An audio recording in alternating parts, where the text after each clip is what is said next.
এমন একজন মানুষ ছিলেন যিনি দুনিয়ার মধ্যে, মানুষ তো হসপিটালে গেলে নামাজ পড়তে পারে না, একদম মুমূর্ষু অবস্থায়, হাতে বল নাই, উজু করার মতো শক্তি নাই, তখনও যখনই হুঁশ আসলো, আমি সাক্ষী, বলল আমাকে একটু উজু করাই দাও। সুবহানাল্লাহ বলেন।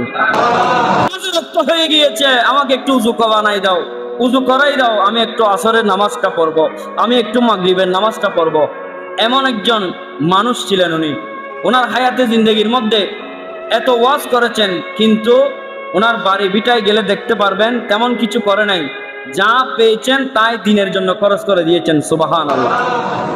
এবং উনি মাহফিলে যেত, কখনো কোনো কমিটি থেকে কখনো বলে নাই আমাকে 10,000, 15,000, 20,000 টাকা দিতে হবে, কখনো দাবি করে নাই।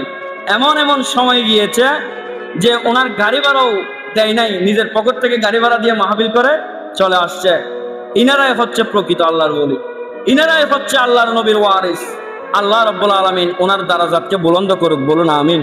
আগামীকাল শনিবার প্রবীণ আলেমে দ্বীন, জিনার ওয়াজ শোনা নাই চট্টগ্রামের মধ্যে এমন কোনো মানুষ নাই, শাহ সুফি সৈয়দ আল্লামা রুহুল আমিন আল কাদেরী রহমতুল্লাহ আলাইহির পবিত্র বার্ষিক উরস শরীফ আগামীকালকে।